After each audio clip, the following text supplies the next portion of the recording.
al versículo 39.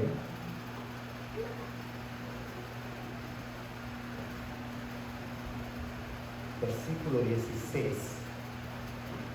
Entonces los soldados le llevaron dentro del atrio, esto es, al Pretorio, y convocaron a toda la compañía, y le vistieron de púrpura, y poniéndole una corona tejida de espinas, comenzaron luego a saludarle: «Salve, rey de los judíos», y le golpeaban en la cabeza con una caña, y le escupían, y puestos de rodillas le hacían reverencias.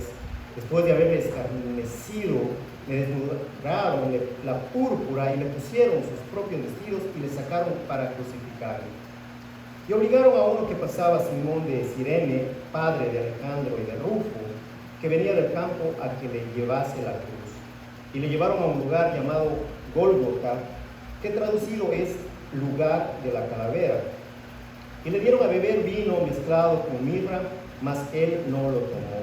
Cuando le hubieron crucificado, repartieron entre sí sus vestidos, echando suertes sobre ellos para ver qué se llevaría cada uno. Era la hora tercera cuando le crucificaron, y el título escrito de su causa era: El Rey de los Judíos. Crucificaron también con él a dos ladrones, uno a su derecha y el otro a su izquierda. Y se cumplió la escritura que dice: y fue contado con los inicuos. Y los que pasaban le injuriaban, meneando la cabeza y diciendo: va, tú que derribas el templo de Dios y en 3 días lo reedificas, sálvate a ti mismo y desciende de la cruz. De esta manera también los principales sacerdotes, escarneciendo, se decían unos a otros con los escribas: a otros salvó, a sí mismo no se puede salvar. El Cristo, Rey de Israel, descienda ahora de la cruz, para que veamos y creamos. También los que estaban crucificados con él le injuriaban. Cuando vino la hora sexta, hubo tinieblas sobre toda la tierra hasta la hora novena. Y a la hora novena, Jesús clamó a gran voz diciendo: Elohim, Elohim, lama sabactani, que traducido es: Dios mío, ¿por qué me has desamparado? Y algunos de los que estaban allí decían al oírlo: mirad, llama a Elías. Y corrió uno, y empapando una esponja en vinagre y poniéndola en una caña, le dio a beber, diciendo: dejad, veamos si viene Elías a bajarle. Mas Jesús, dando una gran voz, expiró. Entonces el velo del templo se rasgó en 2, de arriba abajo. Y el centurión que estaba frente a él, viendo que después de clamar había expirado, así dijo: verdaderamente este hombre era Hijo de Dios. Bendita es la palabra de nuestro Señor. La victoria en la cruz es el título para el sermón de esta mañana. La victoria en la cruz. Pues acabamos de leer las Escrituras, la palabra de Dios. Sabemos que es viva, sabemos que ella es eficaz, sabemos que ella es una espada que va a traspasar nuestra alma para poder discernir esos pensamientos, esas intenciones que existen en nuestro corazón. Ahora nosotros, como hemos escuchado la palabra de Dios, vamos a tratar de visualizar lo que sucedió en ese momento con nuestro Señor Jesucristo, el Salvador, el sacerdote, el profeta, el Rey, Jesucristo, el Hijo de Dios, el deseado de las naciones. Días, horas, minutos de dolor, de un sufrimiento, de una agonía de la más alta intensidad, un dolor que ningún hombre podría soportar. Ni la mente humana está capacitada de descifrar, mucho menos de soportar el dolor que Cristo tuvo que pasar. Espero que en esta mañana su pensamiento sea transformado por medio de la renovación del entendimiento y así poder conocer esa buena voluntad de Dios, esa voluntad agradable, esa voluntad perfecta en sus vidas por medio de Jesucristo, y aquel que soportó el dolor más grande y cruel de todos los siglos. Su servicio, su bondad, el amor, su humildad, fueron algunas de las razones para su condenación. Mientras que la perversidad, la maldad de los transgresores en ese momento era aplaudida. El hambre era insaciable, esa hambre de maldad era insaciable. Podemos ver que ellos deseaban más. La condena no era suficiente en ese momento. Sus almas estaban sedientas de maldad, sedientas de pecado. Miremos estos actos de injusticia mientras desarrollamos este sermón. Antes de crucificarlo y luego cuando esté en la cruz, crucificado. Primero le visten como un rey, pero le visten como un rey en un son de burla. Realizaron un simulacro de una coronación al rey de los judíos. A su propio creador lo coronaron con espinas. Con esta corona ellos no se daban cuenta, no sabían que estaban ilustrando en ese momento cómo la maldición de Dios sobre esa humanidad pecaminosa iba a ser impuesta en Cristo Jesús.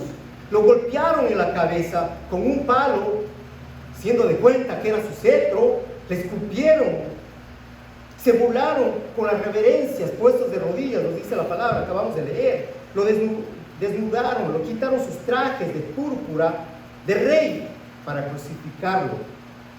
La mayor humillación. ¿Cuánta maldad podemos nosotros ver en estos acusadores, en aquellos que no creían en Jesús? Esa maldad muestra la claridad, muestra la naturaleza de la conducta de estos hombres, mientras Jesús se mantenía con su boca cerrada. Su propósito en medio de la corrupción, en medio del pecado, ese propósito de nuestro Señor debía cumplirse. Las palabras del profeta Isaías, dadas muchos años atrás de este evento, estaban tomando cumplimiento. Isaías 7. Maltratado y humillado, ni siquiera abrió su boca. Como cordero fue llevado al matadero. Como oveja enmudeció ante su trasquilador y ni siquiera abrió su boca. Nos lleva al primer punto de este sermón. La obediencia sobrepasa toda barrera. ¿La obediencia de quién? ¿Quién fue el único santo, el único obediente? De Cristo. Un tipo de conducta que nosotros estamos mirando, una conducta que condena, pero hay una conducta de victoria. Continúan los actos de injusticia. Ahora en la cruz, antes de crucificarlo, ahora en la cruz, no dejan de injuriarlo, no han cesado, está crucificado, tratan de tentarlo. El pecado no para, no va a parar hasta ver la muerte.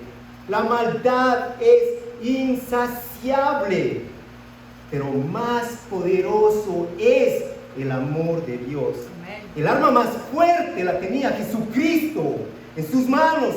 Dios, el Altísimo, el amor que cubre los pecados de todos los que estaban ahí. Primera de Pedro 1:8. Sobre todo, ámense los unos a los otros profundamente, porque el amor cubre multitud de pecados. Los pecados de aquellos que estaban presentes, creyendo en que Él sí era el Salvador, en que era el Mesías.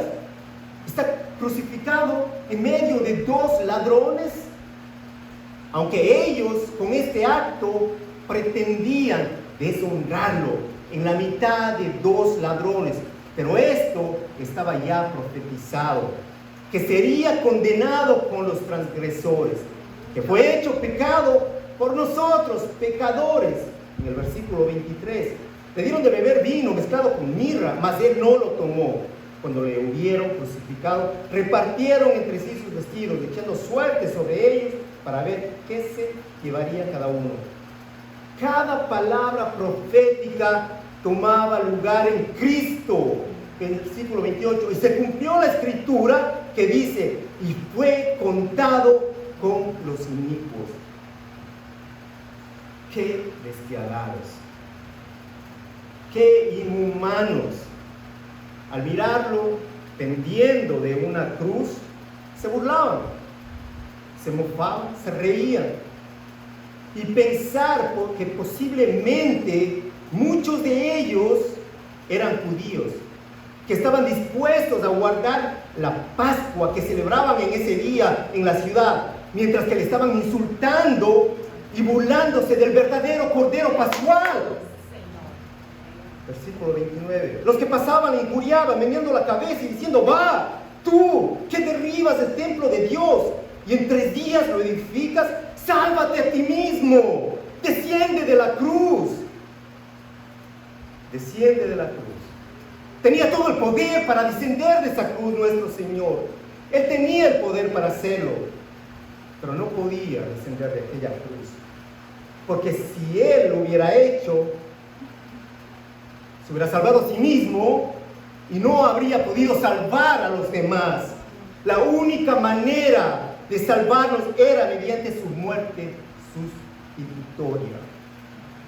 La única manera, mediante su muerte. No salvarse a sí mismo, teniendo todo el poder, era una evidencia, una señal de fuerza, hermanos. Era una señal de fuerza, no era una señal de debilidad.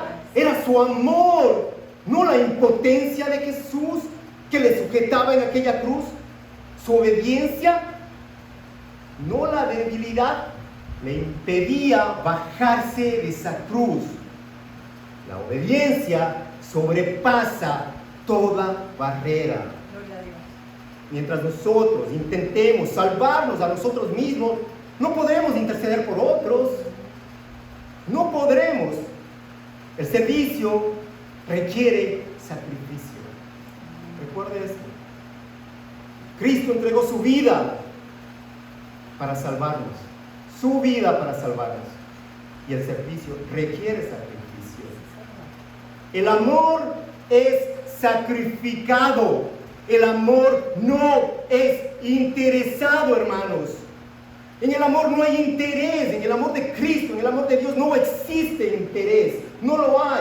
Además de eso, lo humillaron los principales sacerdotes, los ancianos, los escribas, los fariseos. Versículo 33. A otros salvó, a sí mismo no se puede salvar. El Cristo, Rey de Israel, descienda ahora de la cruz para que veamos y creamos. Le decían que se baje de la cruz para creer. Que se baje de la cruz para creer. Pero no creyeron, ni aun cuando se levantó de la tumba, cuando resucitó, tampoco creyeron. Cuánto engaño y mentira en estos hombres. Y así vemos todo el tiempo. Podemos pedir muchas pruebas al Señor, recibirlas y aún así no reconocer a Cristo. Necesitamos buscar a Cristo. Hay que buscarle al Señor con urgencia, a nuestro Salvador. Él tiene el poder para salvar las vidas. Él tiene el poder. Nadie más. Como aquellos que miraron a la serpiente de oro en una asta cuando Moisés la levantó. Dice en Números que todos los que eran mordidos por una serpiente miraban a la serpiente de bronce y sanaban. Pero ahora necesitamos mirar a Cristo y creer en Él para ser salvos, para salvar y redimir nuestras almas. Amén. Toda alma puede ser salvada cuando levanta su vista y reconoce que Cristo es el único que le puede salvar. No solamente ellos, están ladrones, y los ladrones también le están ofendiendo a nuestro Señor. Aunque uno de ellos sí lo reconoció, dice Lucas 23:40 al 43. Respondiendo el otro, están 2 ladrones, le reprendió diciendo: ¿ni aún temes tú a Dios, estando en la misma condenación? Nosotros, a la verdad, justamente padecemos, porque recibimos lo que merecieron nuestros hechos. Mas este ningún mal hizo. Y dijo a Jesús: acuérdate de mí cuando vengas en tu reino. Entonces Jesús le dijo: de cierto te digo que hoy estarás conmigo en el paraíso. Creyó en Cristo, miró a Cristo en su último momento. Pero todo esto estaba aconteciendo para que se cumpliese la palabra. Todas las profecías anunciadas estaban llegando a su culminación. El Salvador de pecadores, el Mesías, el Rey de Israel, estaba en un madero, como un maldito, burlado, maltratado, cumpliéndose las palabras de Isaías 53:3. Fue despreciado y rechazado, hombre de dolores, conocedor de dolor más profundo.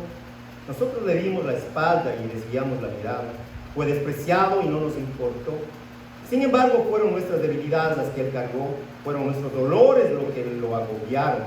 Y pensábamos que sus dificultades eran un castigo de Dios, un castigo por sus propios pecados. Pero él fue traspasado por nuestras rebeliones y aplastado por nuestros pecados. Fue golpeado para que nosotros estuviéramos en paz. Fue azotado para que pudiéramos ser sanados.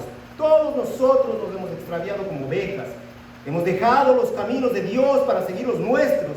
Sin embargo, el Señor puso sobre él los pecados de todos nosotros. Es otra traducción la que estoy leyendo, si la ven, no es la misma, pero hay mucha similitud. Acabamos de ver, escuchar la conducta de estos hombres acusadores, de los verdaderos culpables, de los pecadores. Sus actos los condenaban, pero ahora nosotros vemos un contraste en la conducta de Cristo, de nuestro Señor. Vemos su inocencia, su santidad. No hay mancha en él. Su amor es incomprensible.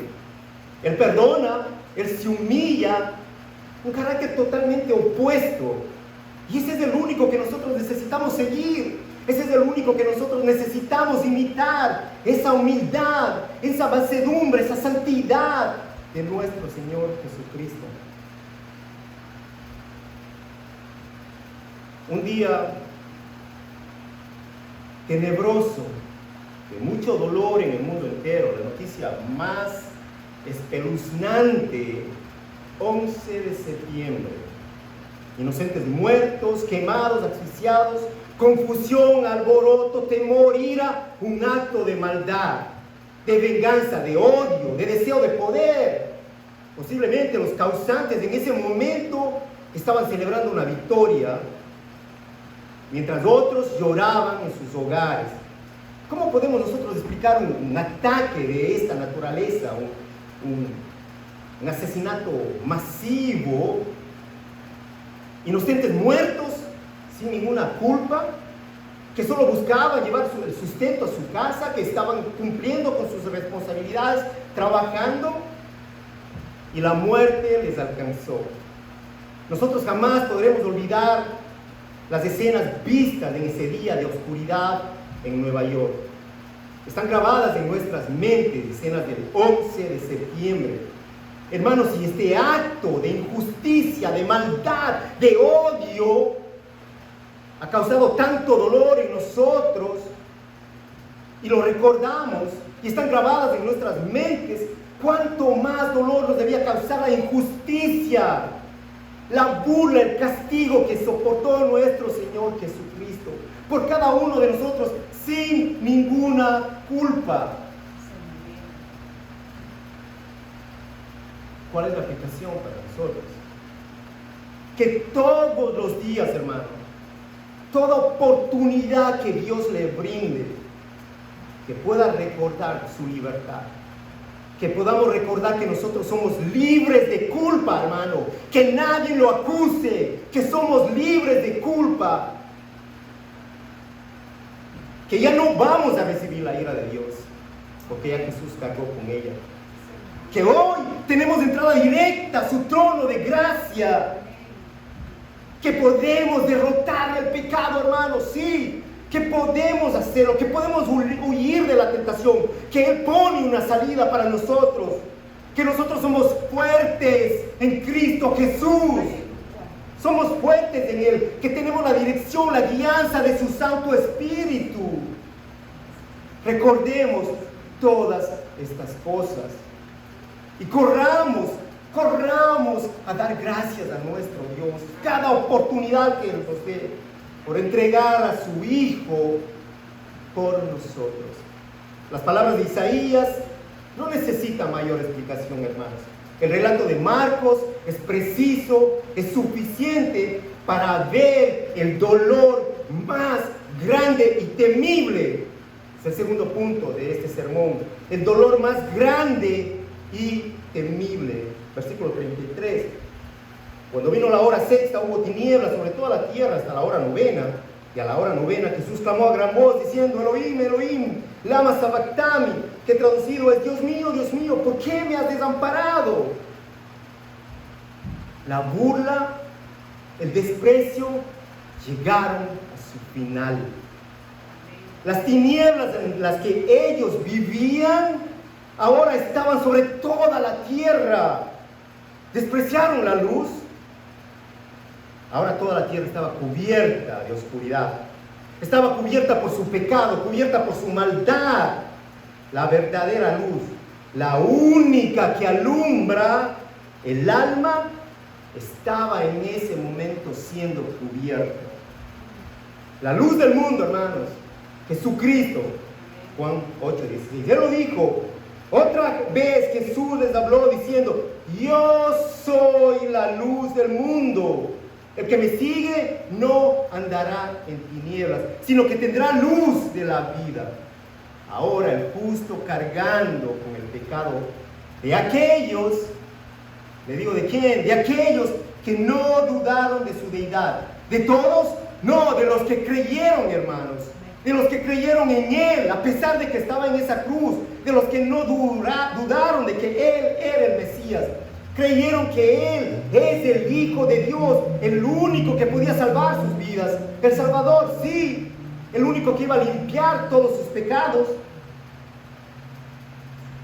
De nuestro Señor y Salvador, Rey. En una aldea lejana llega un extranjero y ofrece una suma de dinero muy alta a cambio del corazón del hijo del jefe de esta aldea. Pues obviamente él no acepta, no le importó. Él dijo: a mí no me importa que me ofrezcas otra aldea completa, nunca cambiaría la vida de mi hijo ni de ningún otro por ningún dinero, por nada no lo cambiaría, porque eso significaría separarme de mi hijo y nunca más volverlo a ver. Y esto sería causa de un dolor insoportable. Creo que ninguno de nosotros tampoco aceptaría una propuesta de esa naturaleza. Aunque le ofrezcan el mundo entero, nadie entregaría a su hijo, el corazón de su hijo. Nadie, porque es un dolor que no, humanamente, nadie lo podría soportar. Imposible de soportar. Pero Dios entregó a su Hijo. Él lo hizo y lo hizo por nosotros. ¿Cuál es la aplicación? Que el mayor dolor, hermanos, a veces está siendo ignorado. El mayor dolor, y ese es la separación de Dios. Separados de Dios, nada podremos hacer. Ese fue el mayor dolor que experimentó su Hijo, Cristo Jesús. La separación del Padre. Ese es el dolor verdadero. Ese es el dolor que nos va a matar, que nos va a secar, que nos va a consumir. El estar separados de Dios. ¿Qué debemos hacer? Acercarnos a Dios. Mantenernos cerca. No nos apartemos de Él. En Él está la vida. En Él está la paz. En Él hay todo. Él es la plenitud. Amén. Para cada uno de nosotros.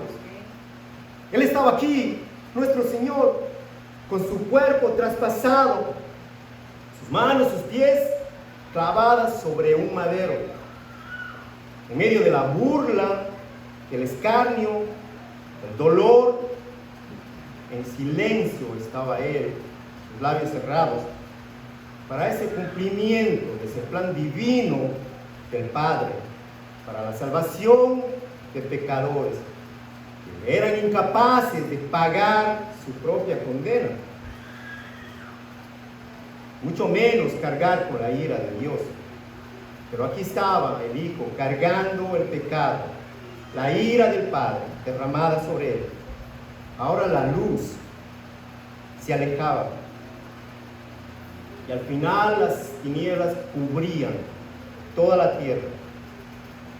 Y luego de 3 horas abrió su boca para expresar el dolor más grande y temible. Escuche, hermanos, si ese dolor lo sintió Cristo, nosotros necesitamos sentir ese dolor. El momento que estamos lejos de su presencia, el momento que abandonamos su casa, el momento que abandonamos la adoración, ese momento de intimidad con Él, debemos sentir ese dolor, recordar el dolor que Cristo Jesús sintió, sin pecado, sin mancha, puro, pero estaba cargado con todos nuestros pecados. El dolor más grande y temible, el dolor que le llevó a suspirar y a entregar su alma. No pudo soportar el abandono del Padre. No lo pudo soportar. Versículo 33. Cuando vino la hora sexta, hubo tinieblas sobre toda la tierra hasta la hora novena. Y a la hora novena Jesús clamó a gran voz diciendo: Eloí, Eloí, lama sabactani, que traducido es: Dios mío, ¿por qué me has desamparado? Y algunos de los que estaban allí decían al oírlo: mirad, llama a Elías. ¿Qué nosotros podemos ver aquí? ¿Hay algún propósito aquí en todo esto? En toda esta contrariedad, vemos tinieblas, vemos el pecado, podemos ver mucho dolor, podemos ver ira, vemos la justicia, la injusticia. Todos estos se han encontrado aquí en la cruz, se han encontrado en el cuerpo de Cristo Jesús. Y el Padre nos permite a nosotros, al cuerpo de Cristo, ahora conocerlo a través del sufrimiento. Él permite que nos acerquemos, permite que lo conozcamos a través del sufrimiento en la cruz. En la cruz, hermanos, Dios se glorifica ahí, en esa vergüenza Él se glorifica. En la locura para el mundo está la sabiduría de Dios. En la debilidad está el poder de Dios. En la derrota está su victoria. Esos atributos invencibles de nuestro Dios e incomprensibles para todo ser humano, sabemos que hay un medio, pero que sí hay uno que se llama fe. Creemos por fe, somos salvos por fe, nos volvemos por fe, vivimos por fe. Romanos 1:17, porque el Evangelio, la justicia de Dios se revela por fe, y para fe, como está escrito, más el justo por la fe vivirá. Sí, entregó su vida a nuestro Señor con un propósito, para que podamos tener ese acceso, esa entrada libre al Padre, libre. 37, más Jesús dando una gran voz expiró. Entonces el velo del templo se rasgó de dos, de arriba abajo. ¿Por qué de arriba abajo? Porque es imposible un acto de esta naturaleza que el hombre pueda hacerlo de arriba abajo. El centurión que estaba frente a él, viendo que después de clamar había expirado o así, dijo: verdaderamente este hombre era hijo de Dios. Una separación del Hijo con el Padre en este momento. ¿Por qué? A causa del pecado. Se hizo pecado por nosotros en la cruz, 2 Corintios 5:21. al que no conoció pecado, por nosotros lo hizo pecado, para que nosotros fuésemos hechos justicia de Dios en él. Pues Dios tuvo que apartarse de su Hijo y exponerlo a su ira y a su juicio divino. El Padre tuvo que apartar su vista y darle la espalda a su propio Hijo. Romanos 8:32. El que no escatimó ni a su propio Hijo, sino que lo entregó por todos nosotros, ¿cómo no habrá de darnos generosamente junto con Él todas las cosas? Todas las cosas. ¿Cómo vamos a dudar de un Dios poderoso que entregó a su Hijo Santo, que no está en la capacidad de levantarnos, de salvarnos, de guiarnos, de sostenernos en medio del dolor, en medio de la acusación, de la mentira? ¿Cómo vamos a dudar? Es hora que confiemos en Él, en nuestro Señor, en el Todopoderoso. Su cuerpo fue traspasado. El velo se rasgó en el mismo instante en que Jesús murió. Y arriba, abajo, el velo del templo. Este acto los llenó de terror a los judíos incrédulos, aquellos que no creían en Él. Fue una señal de la destrucción de su templo, de la nación. Pero era el consuelo más grande para todo creyente, para los cristianos, porque significaba abrir el paso, abrir un camino nuevo y vivo a ese lugar santísimo. Por esa sangre bendita de nuestro Señor Jesús. Accesible para todos, no para el sumo sacerdote, para todo aquel que desee estar en su bendita presencia.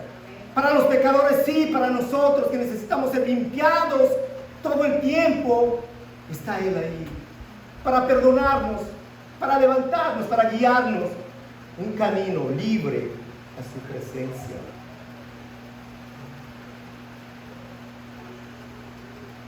Toda su sangre, hasta la última gota, fue derramada en esa cruz, en ese madero. Gracias a ese sacrificio que limpia y que borra, escuchen, que borra todo pecado, que nadie le acuse, hermano. Borra todo pecado. Él dice: y nunca más me acordaré de sus pecados y maldades. Si Dios dice que le perdonó, que se olvidó, que borró, no traiga colación, no lo hable más. Ya Dios perdonó, Dios ya le limpió. Dele gracias al Señor porque es libre del pecado, porque ha sido limpiada, renovada, porque le ha dado un nombre nuevo, porque ahora es una hija de Dios, porque ahora es un hijo de Dios. Dele gracias a Él. No escuche las palabras del acusador, no escuche a ellos, de los transgresores que van a levantar calumnias sobre usted. No crea, no escuche. Escuche la voz de Dios, escuche sus palabras. Recuerde, grábese en su mente que Él ya le ha perdonado. Nunca más me acordaré de sus pecados y de sus maldades. Nunca más, dice la palabra del Señor. Y esa tómele, quiebra de su corazón, que Él ya pagó. Hermano, que nada ni nadie lo detenga a usted. Que nadie lo detenga a levantar su mirada a Cristo Jesús. Que nadie, que no haya impedimento. Sea obediente al Señor, porque la obediencia va a derribar todas las barreras. La palabra de Dios va a derribar todo lo que se esté al frente, lo que se ponga al frente de usted.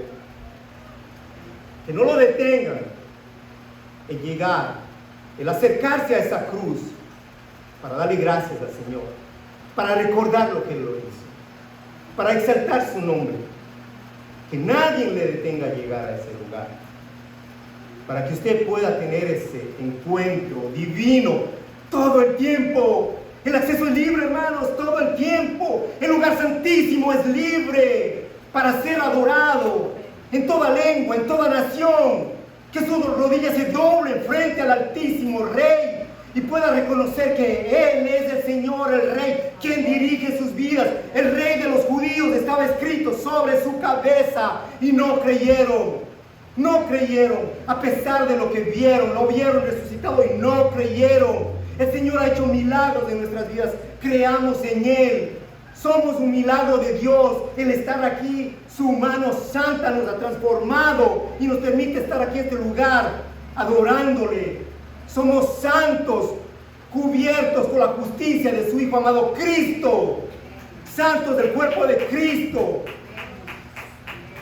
Somos hijos de Dios. Y nada le detenga, hermano. Que nadie apague el fuego que hay en usted. Que nadie le robe el gozo. Nada. Ninguna circunstancia. Porque Él ya pasó todo. Porque Él entiende todas nuestras tentaciones. Él las conoce. Y Él es quien nos da las fuerzas para nosotros salir. Quiero cerrar con esta cita de Hebreos 10, 19 al 22. Y recuerde estas palabras de nuestro Señor. Recuérdelas, léas, medite en ellas, hágala suya, repita todos los días. Así que, hermanos, teniendo libertad para entrar en el lugar santísimo por la sangre de Jesucristo. Este camino está abierto por la sangre de Cristo Jesús. Y si es por su sangre, dele honra a Cristo Jesús. Honre su nombre, solamente su nombre. 20. Por el camino nuevo y vivo que Él nos abrió a través del velo, esto es, de su carne, por su cuerpo que fue traspasado. Y teniendo un gran sacerdote sobre la casa de Dios. 22. Acerquémonos con corazón sincero, en plena certidumbre de fe, purificados los corazones de mala conciencia y lavados los cuerpos con agua pura. Bendito es nuestro Señor Jesucristo. Vamos a orar.